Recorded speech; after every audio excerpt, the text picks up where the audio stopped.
दिवस बाहेर जाऊन येऊया. आणि हो, मी आऊसाहेबांची परवानगी काढली आहे आणि आईंनाही सांगितलंय. रेवा, हा प्लॅन जरी छान असला तरी इकडे सगळं कोण सांभाळणार? काय विचार केलायस? असं काय करतोय अनय? अवनी आहे ना.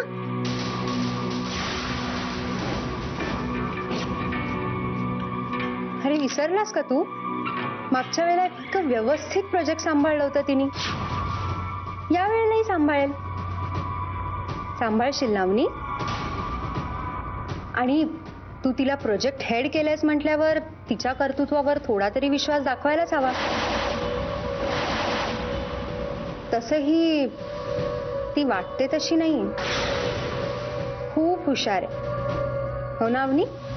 हे मात्र खरं बोललीस रेवा. अवनीच्या टॅलेंट बद्दल काही डाऊटच नाहीये. ती सगळं अगदी व्यवस्थित सांभाळेल. काय अवनी? असं काय विचारतोयस? अरे ते तर माझं कामच आहे आणि त्याचसाठी आली आहे ना मी इथे. आणि अगदी पहिल्या प्रोजेक्ट इतकीच छान काळजी घेईन ना मी. चालेल ना रेवा? नाही, तुला माहितीच आहे की मी आधी काय केलं होतं ते. अगं त्यावरूनच तर बोलतेय मी. तुझ्या कामावर तशी मला पूर्ण खात्री आहे. हा, पण तरी एक गोष्ट लक्षात ठेवा. तुझ्याच काय तर अनयपेक्षाही खूप वरच्या पोस्टवर मी या फील्डमध्ये काम केलंय. त्यामुळे माझ्या नजरेतून एकही गोष्ट सुटू शकत नाही. तेव्हा काळजी घेतलीस तर बरं होईल. आणि हो, निघा आता तुम्ही, नाही तर उशीर होईल. आणि अनय, प्लीज आज लवकर घरी या, कारण रात्र व्हायच्यात आपल्याला तिथे पोचायचंय. अवनी, तुला आत्ताच बाय म्हणते, कारण तू येईपर्यंत आम्ही ऑलरेडी निघालेलो असू. So bye bye. चला.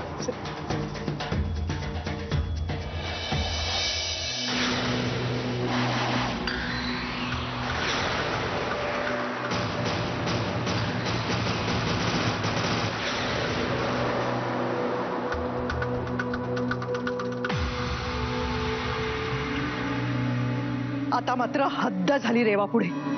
ह्या मुलीला शिस्त लावायलाच हवी. काय झालंय आता? काय केलंय रेवाने? अहो, संक्रांत तोंडावर आलीये आणि तुम्ही तिला बाहेर फिरण्याची परवानगी दिलीतच कशी म्हणते मी. संक्रांतीच्या आधी ती परत येणार आहे म्हणून काय तिनं कुठेही जायचं? पण झालंय काय? तिच्या जाण्याने तुम्हाला काही त्रास होतोय का?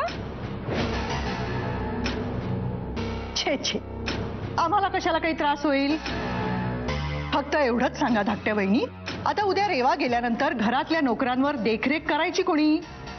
आमच्या सुने ना. रॉमिला, ती कधी कामं करते का?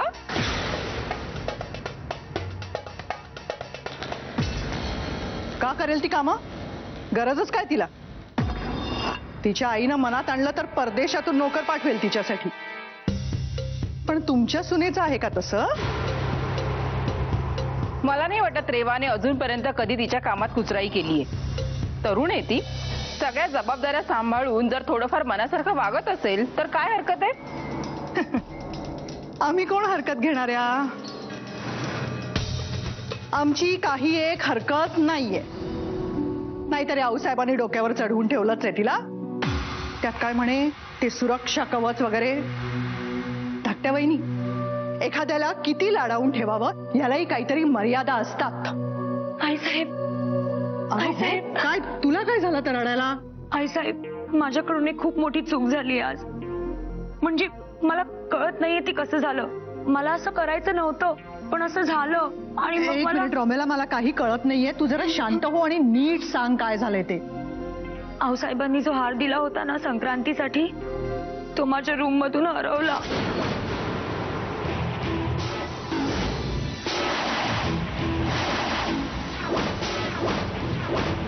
आणि तो आता कुठेच सापडत नाहीये.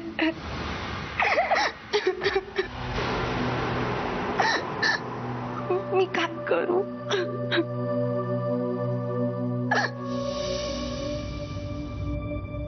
रोमिला, हे काय आहे जी? एक हार आम्ही तुम्हाला दिला, तोही तुम्हाला सांभाळता येत नाही. काय करत काय असता तुम्ही? साहेब, मला माफ करा. मला माहित नाही तो हार कुठे गेला. मी जपूनच ठेवला होता. कुठे गेला म्हणजे? त्याला पाय फुटले की पंख? असा कसा गायब झाला तुमचा हार? मला खरंच नाही माहित. रेवाने तो मला दिला होता. मी बेडवरच ठेवला होता. मग बाहेर थोड्या कामासाठी गेले, परत आले तर हार गायब होता. इतकी कशी ग तू एंधळी रोमेला? एक साधा छोटासा हार तुला जपून नाही ठेवता येत? उद्या जर अख्ख्या वाड्याची जबाबदारी तुझ्यावर पडली तर कशी सांभाळणार आहेस तू? तरी बरं, आज राजगादीवर रेवा आहे, पण उद्या समजा राजगादीवर तू आलीस तर कसं लक्ष ठेवणार आहेस सगळीकडे? कुठे लक्ष असतं कुठे तुझं आजकाल? I am sorry.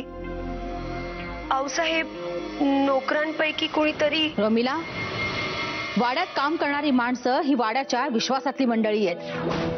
ती असं काहीही करणार नाहीत हे लक्षात ठेवा. निलांबरा, आता बोलून काही उपयोग नाहीये.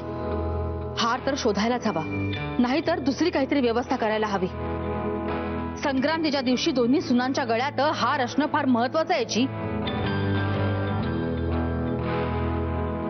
आऊसाहेब, खाली कोणीतरी तुम्हाला भेटायला आलं या. कोण आलंय जी? कुणी सोनार आहे म्हणा. सोनार? होय. ह्यांचं काय काम आहे आमच्याकडे? चला बघूया.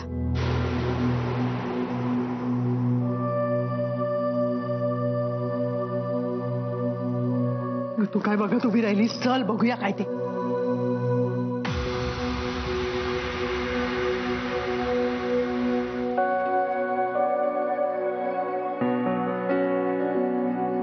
नमस्कार रावसाहेब. नमस्कार. मी मारुती सोनार. माझं तालुक्याला दुकान असते. ते ठीक आहे, पण आमचे सराफ ठरलेले असतात. आम्ही त्यांच्याशिवाय दुसरीकडे कुठेही दागिने बनवत नाही जी. ते माहिती आहे मला. मी तुम्हाला काही दागिने विकण्यासाठी नाही आलेलो आहे. मग काय काम काढलंय? मी हे परत द्यायला आलोय.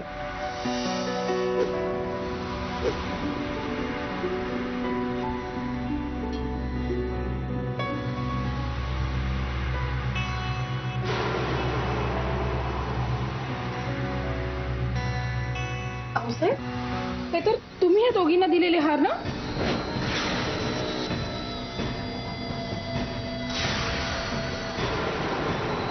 हे तुमच्याकडे कसे आले? तुमच्या वाड्यातूनच ते माझ्याकडे आलं होतं. वाड्यातून? का? कशासाठी? हा हार आहे ना, हा मोडून असाच हुबेहूब बनवण्यासाठी माझ्याकडे दिला होता. काय? त्यांना 3 दिवसात हार बनवून हवा होता. मी आमच्या कारागिरांशी चर्चा केली. याला आठवडाभर तरी जाईल, त्यामुळे हे परत द्यायला आलोय. तुम्ही परत देता ते ठीक आहे, पण हे असं काम करण्यासाठी तुमच्याकडे कोण आलं होतं की हो? त्या म्हणाल्या त्या सुनबाई आहेत तुमच्या.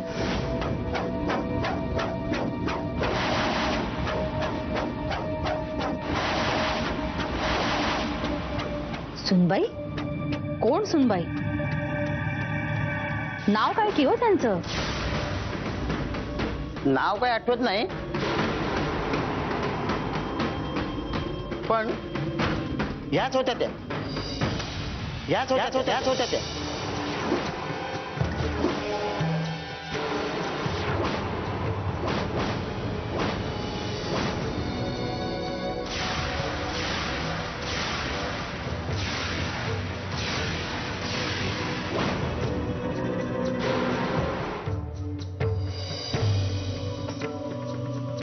रेवा, काय म्हणतायत हे? या आल्या होत्या माझ्याकडे हे हार घेऊन. आऊसाहेबांनी मला दिलेला हार तू माझ्या रूम मधून घेतलास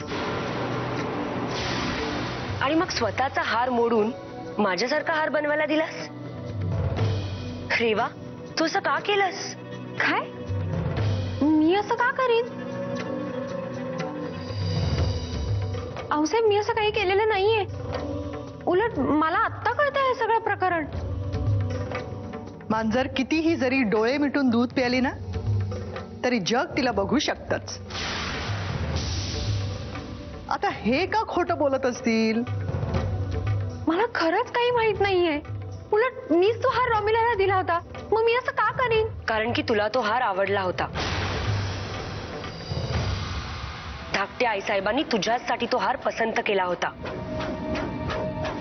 तो हार गायब झाला असं म्हणून रोमेलाला बेजबाबदार ठरवत होतीस तू. हार आणून तुला मोठं व्हायचं होतं ना. नाही थोरल्या सासूबाई, मी असं का करीन? बघितलं का धाकट्या वहिनी? तुमच्या सुनेचे प्रताप बघितलेत का? आम्ही बोलतो तेव्हा आमचं तोंड दिसतं. आता ही बाहेरची व्यक्ती ते कशासाठी खोटं बोलतील सांगा मला. आऊसाहेब, मी खरं सांगतेय, मी काहीच केलेलं नाहीये. मला हे प्रकरण माहिती सुद्धा नाहीये. आम्ही तुमच्याशी नंतर बोलू रेवा. आणि तुम्हाला जसं डिझाईन सांगितलं होतं तसा हार तुम्ही बनवायला घ्या. पण हा दुसरा हार मोडायची काही गरज नाही. तो रेवासाठी राहू द्या. आणखीन एक गोष्ट लक्षात ठेवा, या वाड्यातली कुठलीही गोष्ट बाहेर पडता कामा नये. तुमचे पैसे तुमच्यापर्यंत पोचते केले जातील. या तुम्ही.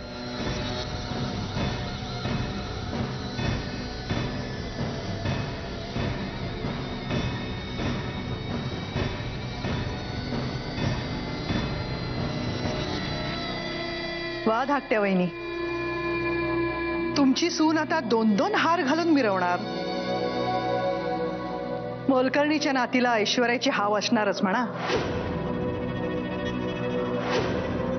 लहानपणापासून घरात कधी पैसा बघितला नाही. आता तोंडाला पाणी सुटलं तर त्यात आश्चर्य ते काय?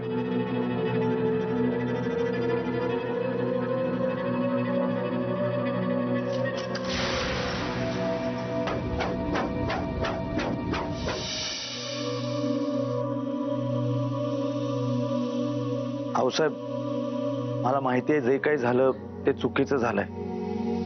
पण मला खरंच मनापासून असं वाटतं की जे झालंय ते रेवानं केलेलं नाही असं म्हणायचं ना तुम्हाला? हो आऊसाहेब, म्हणजे तुम्हालाही माहिती आहे की रेवा कधीच खोटं बोलत नाही. त्यामुळे तिने आपल्याला जे काही सांगितलंय तेच बरोबर आहे. हो ना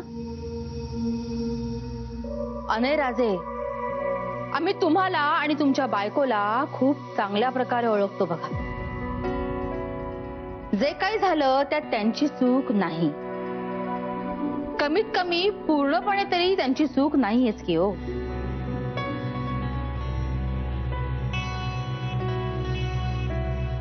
म्हणजे रेवाची काहीतरी चूक नक्कीच आहे असं म्हणायचंय का तुम्हाला? सारे पुरावे तर त्यांच्या विरोधातच आहेत ना. पण तरीही आम्हाला वाटतं की यामागे काहीतरी गोंधळ नक्कीच आहे. आऊसाहेब, या गोंधळामागे रेवा आहे असं सुचवताय का तुम्ही?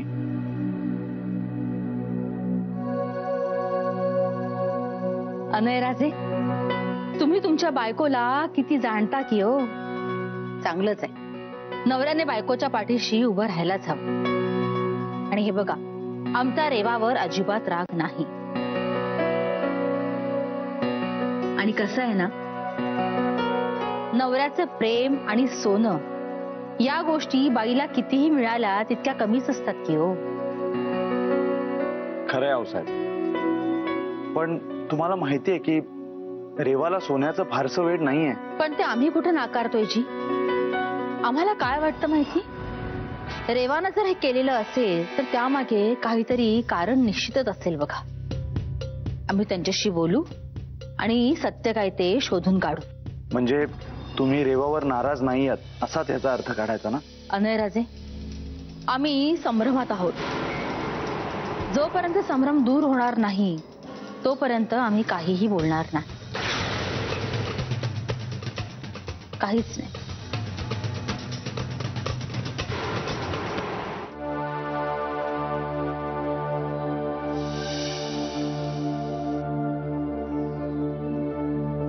काय प्रकार आहे हा?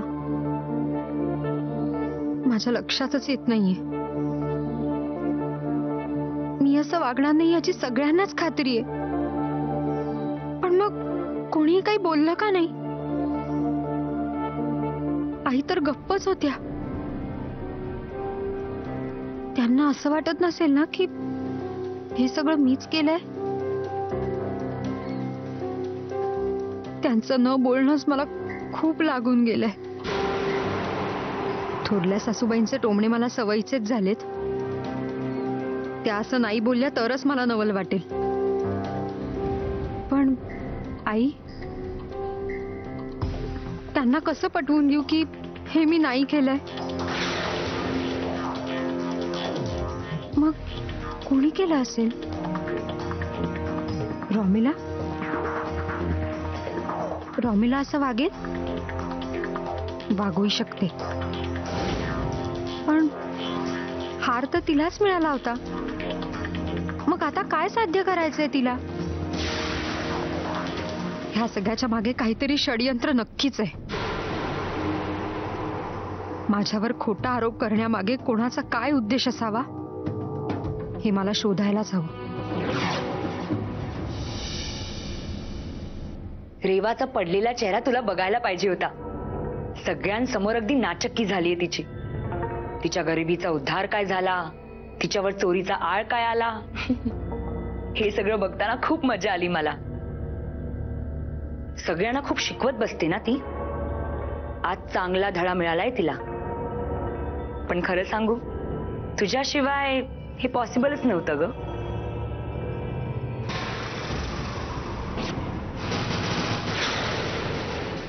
हा तर माझ्या डाव्या हाताचा खेळ होता रोमिला. इतकं सोपं असतं एखाद्याला नामोहरण करणं. तुम्ही उगाच काल रडत होतात. कधीही लक्षात ठेवा, एखाद्याला धूळ चारायची असेल ना तर त्याच्या बलस्थानावर आघात करता आला पाहिजे. खरेपणा हे रेवाचं घरातल्या सगळ्यांच्या नजरेतलं बलस्थान आहे. आणि एकदा त्यालाच धक्का पोचला की ती आपोआप हतबल होणार हे मला माहितीच होतं. खरंय तुझं. रेवाच्या नावाने दुसऱ्या सोनाराकडे दागिन्यांची ऑर्डर देणं हे मला कधी सुचलंच नसतं. पण तुला ते बरोबर सुचलं आणि तू ते करूनही दाखवलंस. थँक्स अवनी. आता मला कधी गरज लागली ना की मी तुझीच मदत घेत जाईन. Any time. आणि तसंही या घराने माझ्यासाठी खूप काही केलंय. मी तुमच्या सेवेत नेहमीच हजर राहील. या वाड्यात जे कोणाला जमलं नाही ना ते तू करून दाखवलंस. खरंच ग, ग्रेट आहेस तू, ग्रेट आहेस. हो, तुम्ही उगाच मला मोठेपणा देताय, असं काहीच नाहीये. आता हे मी नेहमीच लक्षात ठेवेन आणि या मदतीची परतफेड मी नक्कीच करेन. येते आता.